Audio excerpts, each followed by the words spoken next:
It's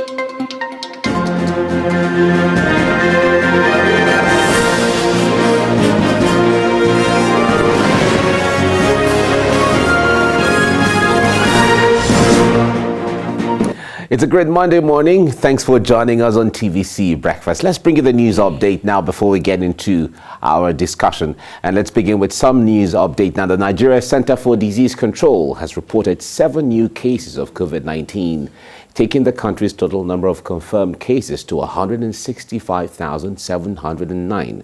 Niger State recorded the highest number of new cases this time with 5 new infections, while River State had 2 new cases.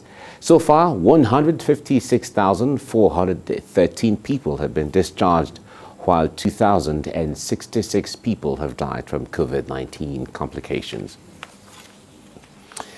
Now, medical negligence has caused the death of many people and left many others deformed.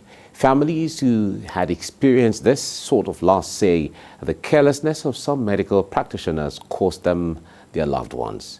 Peju, Ugboma may have been buried, but her family, like several others, are seeking closure and answers that only the medical team that performed her surgery can provide. Peju's family will be speaking to the press on Tuesday concerning developments on the case.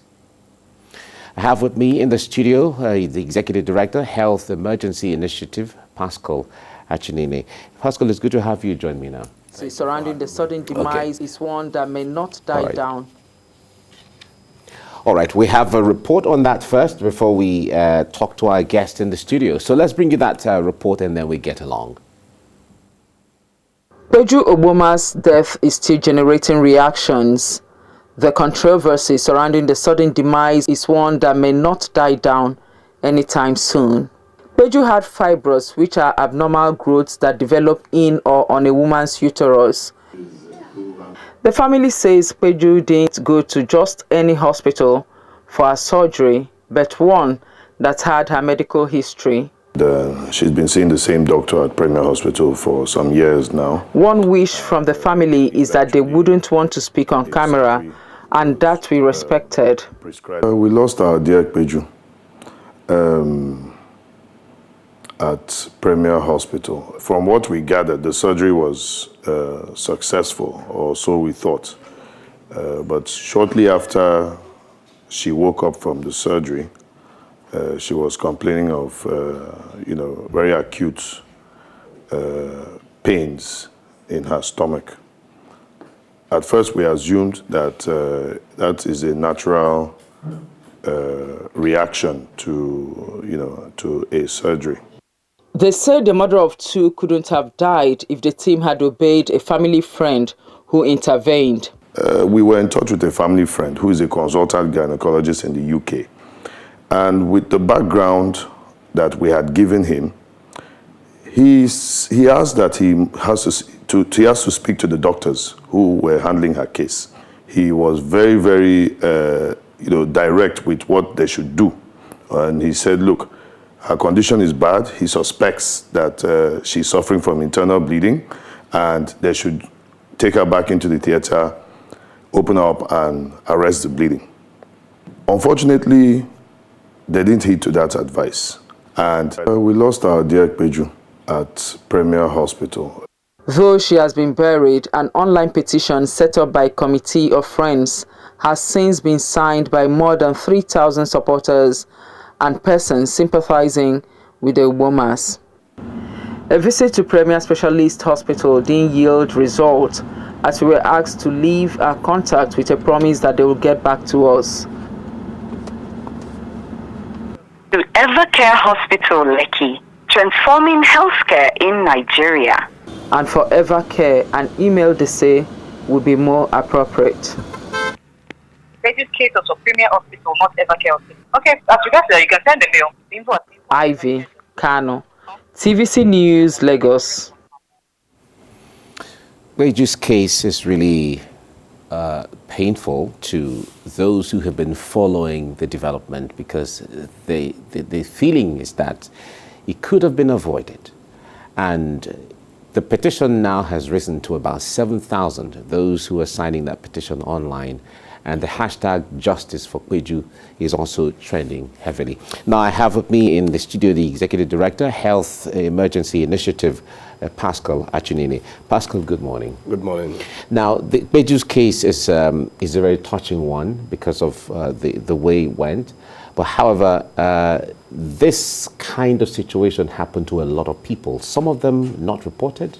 Absolutely. You know, this now is because some people have decided to take it up one way or the other. We understand Lagos State is investigating. The federal government is also wading into the issue. But talk to us basically, what really constitutes medical negligence, if we have to put it that way? Okay, at the heart of, first of all, my condolences to the husband and the daughters that will not see their mother again, and then others who are affected by the loss of Peju. It's heartbreaking. It's also sad that one of the best places we feel private medical practice is conducted here is associated with this case. Going back to the question, medical negligence speaks to an improper, unskilled, and negligent, and indeed arbitrary management of or treatment of a patient by a doctor, nurses, pharmacists, and other health care personnel, establishing that in the process of handling such a case, there was improper diagnosis, there was failure to promptly attend to the patient when the medical personnel is in a position to do so. There was evidence or manifestation of wrong assessment of the patient. There was wrong prescription by the medical personnel involved. And perhaps there was a case of wrong diagnosis that might lead to cut off of a part of the body or organ. As you know, somebody like Gani Fayemi, of blessed memory, he died because he was diagnosed or being treated for the wrong medical, for the wrong disease.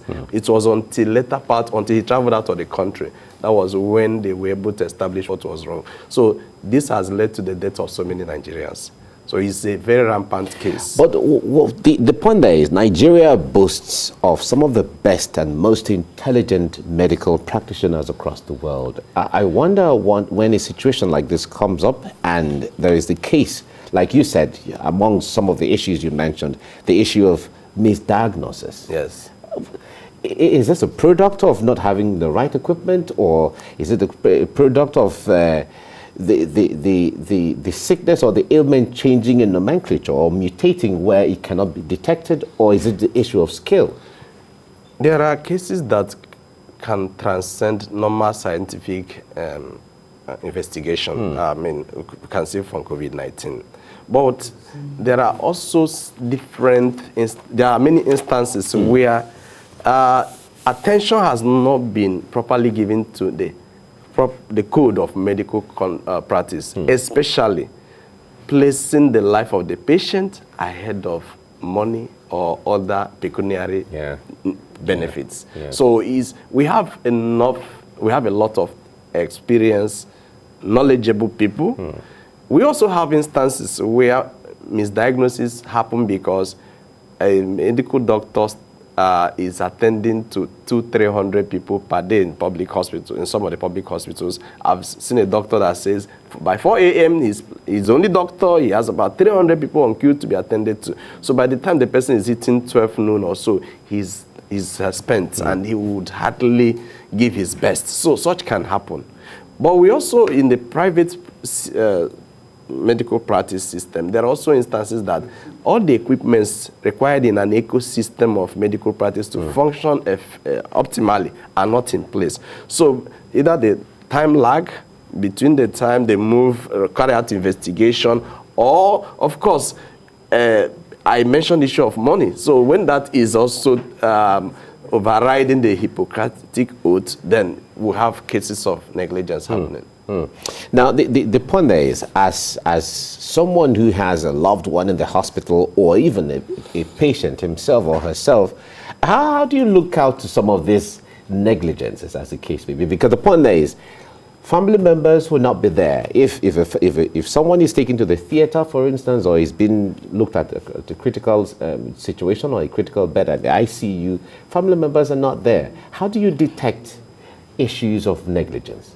What should we be looking out to? Because we're talking from the perspective of alerting people to become aware of some of these things. So look at the idea where somebody has capacity and cash flow. Somebody's relative is ill. You have funds to take the person to the hospital, and in your estimation, that hospital has the personnel, the expertise, and the capacity to handle such a case. So it is expected that as a hospital, you owe the patient the duty of care. If you do not have enough, especially when the person has paid. He has paid. So especially as it happened in this case. So it is part of the ethical conduct, the code of conduct of medical practice, that as a doctor, you do not take in a patient you don't have capacity, or as a hospital, to treat. And you must also dimension. It's very important to look at this from this angle. If you're carrying out a surgery, you also have scenario 1, 2, 3. In case there are complications, these are the people who have as backup. So draw from that backup. They remain on the standby. In case this happens, this is what we do to mitigate or avoid loss of life.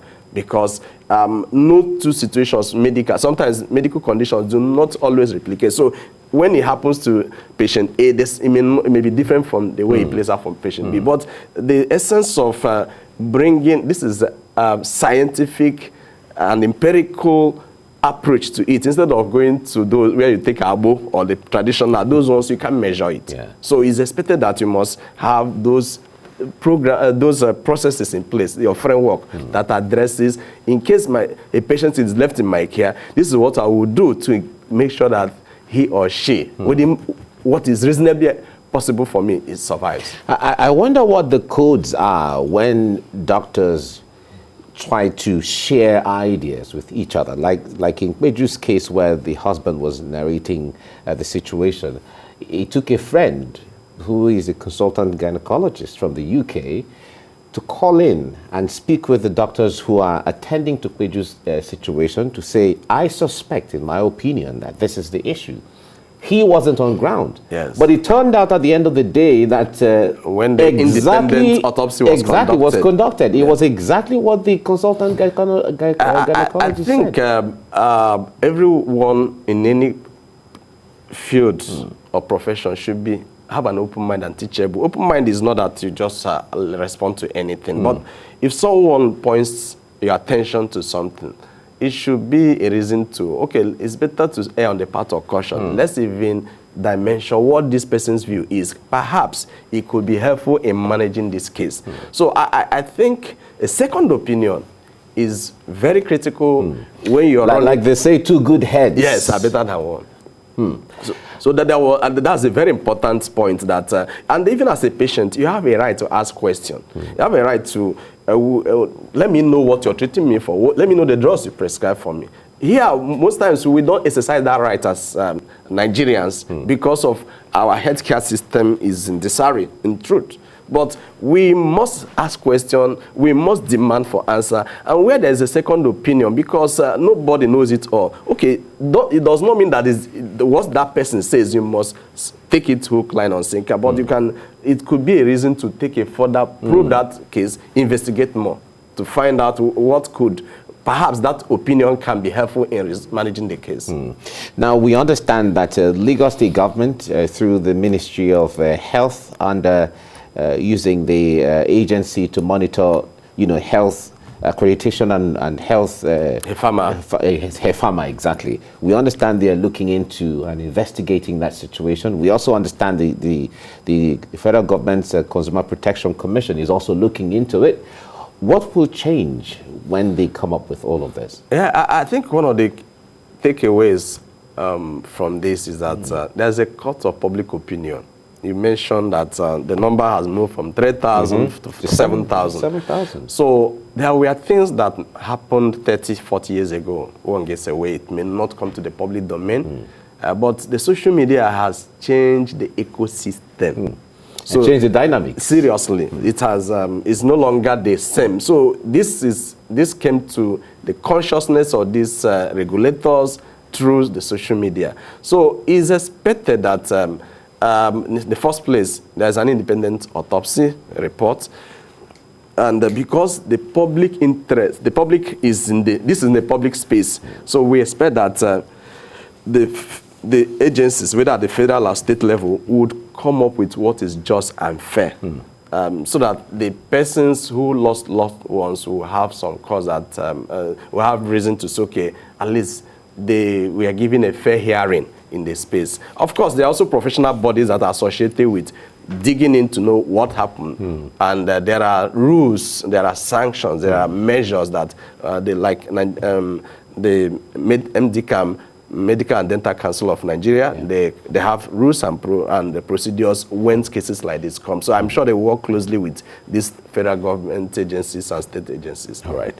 We have to leave it here now. Thank you so much, Executive Director, Health Emergency Initiative, Pascal Achinini. Thank you very much for coming and letting your voice on this.